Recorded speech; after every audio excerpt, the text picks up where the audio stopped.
ومن يتعد حدود الله فقد ظلم نفسه لا تدري لعل الله يحدث بعد ذلك أمرا صدق الله مولانا العظيم. سورة الطلاق ترتیبی مصحفی اعتبار سره 65 نمبر سورت تا، نزولی اعتبار سره 99 نمبر سورت تا. دغه سورت کې الله جل جلاله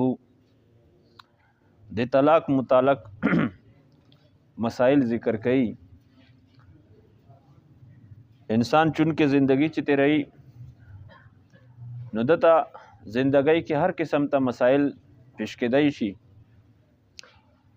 قرآن دا د انسان دی پورا هدل للمتقین لوی هدایت تا. بیا حدیث تی فقه دو د موږ د زندګۍ څومره مسائل دي، کاغه د عبادت په حواله دي، کاغه د تجارت په حواله دي، نکاح ته، عدالت ته، څه شی هم دي، څه مسله هم الحمدلله د موږ کتابونو پریش شي نه دو. هر دور کې نوی مسائل روشي.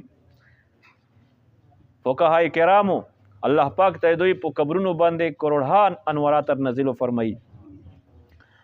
د قرآن او د احادیث نه داسې قواعد مستنبط کړي دي لګولې دي تر د قیامت پورې. اوس د موبایل مسایل دا په هغه زمانہ کې چې تصور نه و. انلاین تجارتونه څه شي دي. الحمدلله دوی هغه قواعد لګولي چې په هغې قواعدو ذریعې سره ته دا مسایل په حل کوی شوی. څوک فکر کسي خو بهرحال دغه صورت کې الله جل جلاله د طلاق مسایل ذکر کړي دي. ابغض المباحات عند الله الطلاق. مباح شیونو کې په جائز شیونو کې ناپسندیده شی دی الله په نسبت باندې طلاق ته. انسان حتی الوسع د طلاق نه ځون بچ کوي. لفظ د هم د طلاق دای په خلونو ذکر کوي. مذاکرات د طلاق ته هم دای د خپل ښځې سره نه کوي. خو که بیا داسې صورتونه پیش شل چې مجبوري شوله ښځه جګړې کوي، نور مسائل دیوی سره تړلي دي چې انسان مجبوره ده، نو بیا د طلاق ویر کې بیا د عدې د نجات ته پر هم الله مشتلیار کړی دو. خو ګوره چون کې پیش کیږي کم او درنګې ممبر باندې نور مسائل ډیر وي او چې ریزو نه سړی د یو مجلس کې خوند هم نه کوي. دې وجې نه عوام طبقه هغه هرې په خپله پوښتنه کوي نه د طلاق د مسایلو نه د نکاح د مسایلو نه خبر وي. مسله چې موږ تر درومي چې یاره درې مې ور کړي دي اوس په سوې سره کوي. ګوره طلاق دا صرف درې نه وي. طلاق اول درې قسمونه دي. یو طلاق احسن ده، یو طلاق حسن ده، یو طلاق بدعي ده. طلاق احسن چې من ډېر په شوشته طریقې سره دغه طریقه ده. دا دو چې سړی بس یوري کله طلاق ښځې ته ور کوي ته طلاق یې، ته په مطلقه یې، داسې ورته وایي بس بیا پرېږدئ. او د طهر په زمانه کې ور کوي. د دې کوم د محورۍ زمانه وي په دا کې نه ور کوي. دې کې طلاق ور کول دا کېږي خو ښه خبره نه ده. په دې سړی ګنهګورېږي، عدت ور باندې ګډوډ کېږي. نو کله د عدې د پکای زمانه شروع وي په دغه وخت کې په دې الفاظو سره صریح الفاظ د طلاق آوت استعمال کی. یو طلاق ویر کی بیا دا طهر تیر شي، بیا محوري روشي، دویم طهر تیر شي، بیا محور دریم طهر تیر شي. بس دا ثلاثه قروء درې حیزونه چې ور باندې د طهر په زمانہ کې طلاق ملاو شو نو بیا درې حیزونه چې کله په تیر شي بس د دې عدت پورا شو. چې کومې زنانه اصحاب الحیز وي. او طلاق حسن دا ده چې یو طلاق سړی په طهر زمانہ کې ویر کی، اوس د عدې دا طهر پورا شو، حیز ویرغه نه پس چې بیا تر اردرومي نو په اکه بیا ویر کی. درنګ په هر طهر کې درې وی ته پورا کی، یعنی په حساب کې درې میاشتې کې درې طلاقونه پورا شول. دا طلاق حسن ده. دا یو ښه طریقه ده.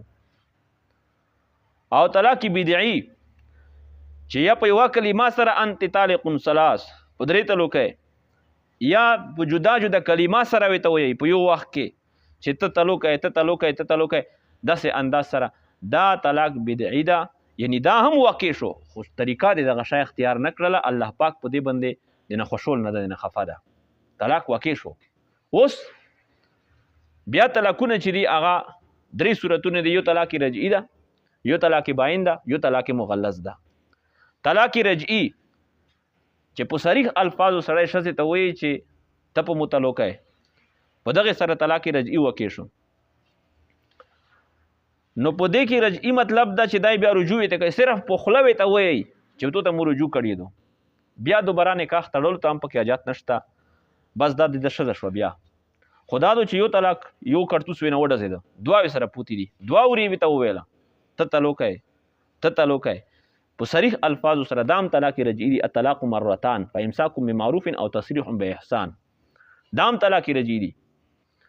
رجوع ته پکې کوی شي، نکاح تجدید ته هم پکې حاجت نشته. خو که په دا صریح الفاظ بیا درې ورې سره پورا کړل بیا دا طلاق مغلظ وګرځېدی. مغلظ ورسته حکم بیانو.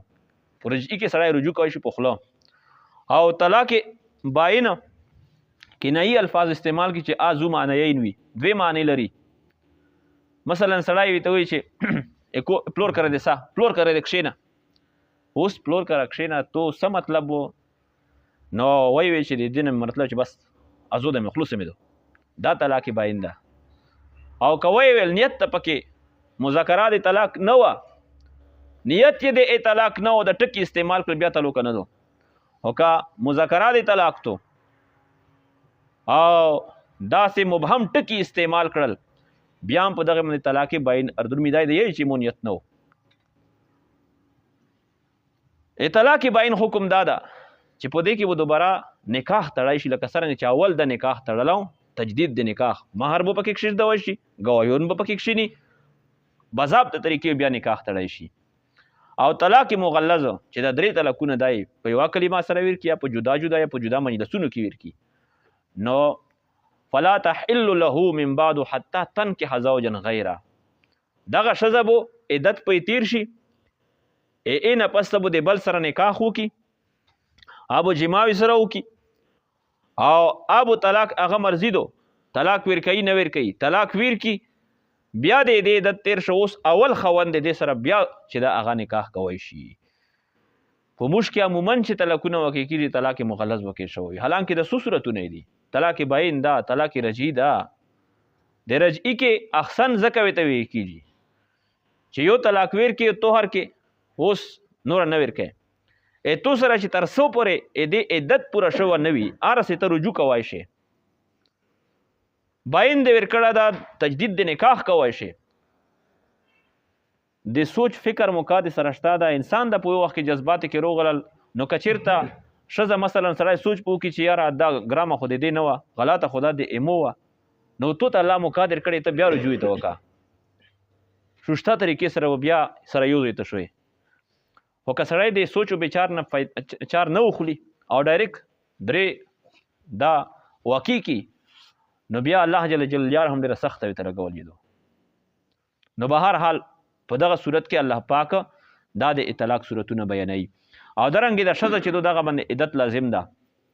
کومه ښځه چې اصحاب الحیض وي، یعنی دې ته حیض وي درومي، نو د دې عدت درې محورۍ ده. او که کومه ښځه هغې ته حیض نه وي درومي، یا ناامیده دو بیمارۍ د وجې نه، یا عمر یې ډېر تېر شوی ده، یا عمر نه کمه دو حیض نه ورتلال، نو د دغې عدت بیا په میاشتې باندې بیا به دا 3 میاشتې تېروي. او چې کومه ښځه هغه حامله وي طلاق ورته میلاو شي، نو د دې عدت تر څو پورې چې کله د دې بچای پیدا شي بس دې سره د عدت تېر شه. اوس ګوره دې عدت لنډ هم کېدی شي، ستر هم کېدی شي. که داسې ښځه وه چې هغې د بچي بس آخري ټیم و، دې ته نن طلاق میلاو شو، هفتې پس ته یې بچای وشو، سبو ته یې بچای وشو، دې عدت تېر شو، پوره شو. او یا مثلا د بچی زمانه نوی شروع شوی وه، طلاق ورته میلاو شو، نو اوس تر څو رسې بچای که په هغې باندې وروي 9 میاشتې لاګي، که 8 په لاګي، که 9 په لاګي، بچای کله پیدا شي نه پس ته به د دې عدت تېر شوی. دا د عدت والا مسله. او عدت دا به د خاوند په کور تېروي، دا د الله حکم ده.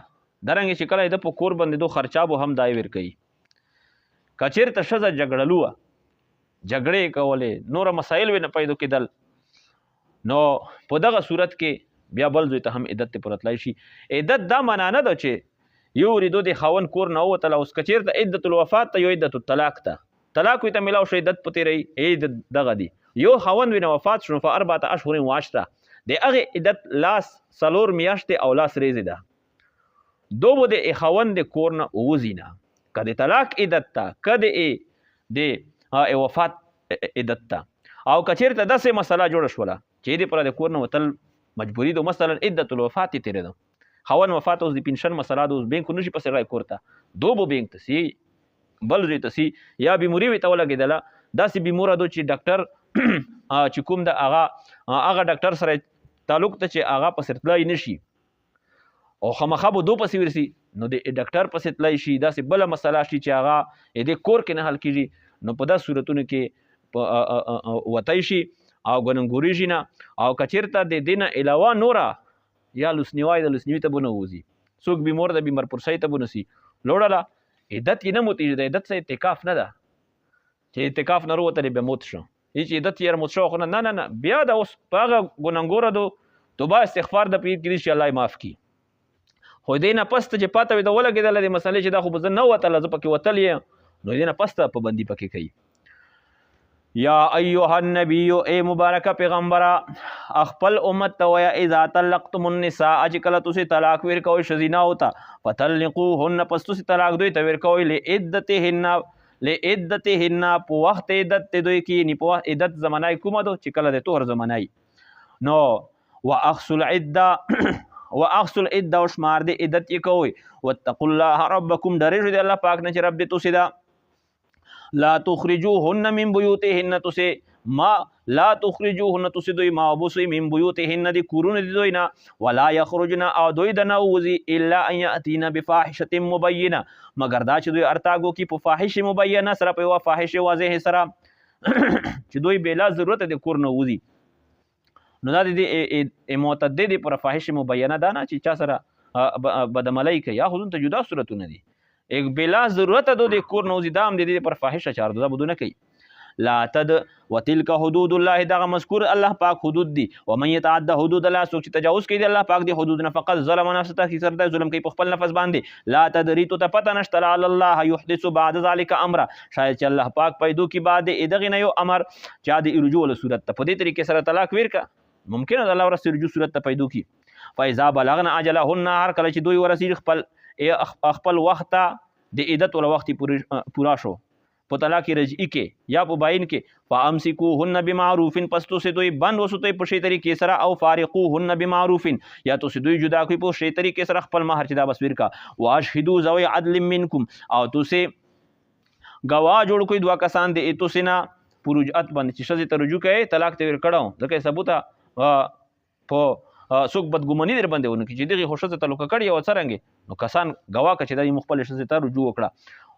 واقیموا الشهادة او تسی قائموي گواہی قائموي تسی گواہی دی پر دی الله جل جلاله ذالکم یعذ به دغه حکم چې د الله پاک چې یې د تکي نو دا هغه چې نصیحت کول شي په دغه سره تاسو هغه چاته کان یؤمن بالله چې د ایمان لري په الله پاک باندې او یوم الاخر اخرت ولا رز باندې ومن يتق الله يجعل له مخرجا هغه څوک چې ډریږي د الله پاک نه يجعل له الله پاک پیدا کوي د پر دی وتل یار ويرزقه من حيث لا يحتسب ګور دی الله پاک د احکامات څوک رعایت کوي نو دای د رزق پروا نه کوي رزق په الله پاک ويرزقه من حيث لا يحتسب دته رزق ور کوي الله پاک د زوینا لا يحتسب چې د ګمان هم نه ومن يتوکل على الله سوک چې بروسه کوي په الله پاک باندې فهو حسبه الله پاک دې لره کافی ده ان الله بالغ امره الله پاک پوره کون کړي خپل امر چې کوم شي الله اراده او کې الله پوره کوي. قد جعل الله لكل شيء قدرا الله پاک تحقیق سره ګرځولې پر د هر شي اندازه والله يئسن من المحيض اغزنانا یا اسن چې دوی نو امید شوی وي د حیزنا من نسائکم د شزیناو تسینا ان ارتبتم کچیر تسی په شک کې وي دوی په عدت کې فعدتهن ثلاثه اشهر عدت ته دوی چې دا درې میاشتې دا اوس د حیز ولې درې میاشتې دا والله لم يحزن اغزننا لم يحزن چې هغه ته حیز نو ور درومي د بیماری د وجنه یا د ایوړي کولی د وجنه هغه هم د عدت ته واولات الاحمال اجلهن او خوند د حمل ولا اجلهن عدت ته دوی ان یدان حملهن چې دوی پیدو کی جناو کی خپل حمل بس بچای پیدو شي عدت پورا شو ومن یتق الله سوک چې ډری دی الله جل جلاله نه یجعل له من امر یسرا او بغرزی الله پاک دتا من امر دی معاملې دی نه یسرن اسانتیا ذالک امر الله دغه مذکور عدت ولا مسله دا حکم دی الله جل جلاله دا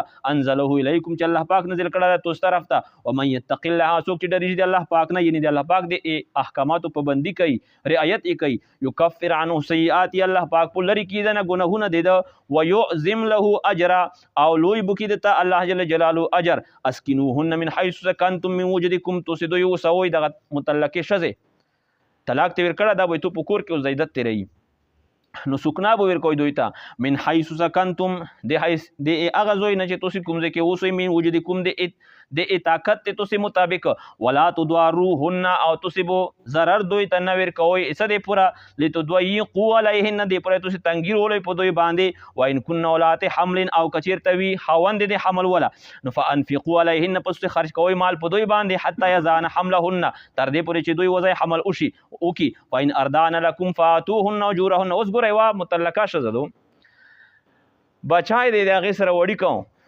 بچای دا دې سړي ګوره اگر تاسو نه جدا مسلې دي خبره نور دي چې درس نه وښت شم نو چې طلاق شزه تویر شو اوس بچی ته پي تویر کوي هغه ته به اجرت هویر کوي پیسې به ور کوي هو کچیرته د رواج مطابق پیسې هغه خوستلې کچیرته به زیوت مطالبه کوله نو بس بیا تک په دې باندې بچی ته پي نه ور کوي بل مرزه او دنه سمور دنه سي په دې پي دې پر بیان سیدو فاین اردان لكم کچیرته تاسو پي ور کول بعد دتنا فآتوهن اجورهن پس تاسو دوی ته ور کوي اجرت ته دوی واتمروا بینکم بمعروف تاسو مشورې کوي خپل میانس کې پوښي طریقې سره و ان تعاصرتم او کچیر تاسو باندې یو بل باندې تنګیر ارتللا فسترضع له اخرى پس زرد چې دا پي به ور کوي د پرا الاخرى بلا لينفق ذو ساعه من ساعتي خرچې دي کوي په د متعلقات مرزيات باندې صاحب د وسعت ولد خپل وسعت مطابق ومن قدر عليه رزق سوک چې تنگ شو په د باندې رزق دي فلينفق مما آتاه الله پس زائد خرج کوي باندې دی هغه مال نه چې الله پاک کوم د تویر کړه ده لا يكلف الله نفسا الا ما اتاها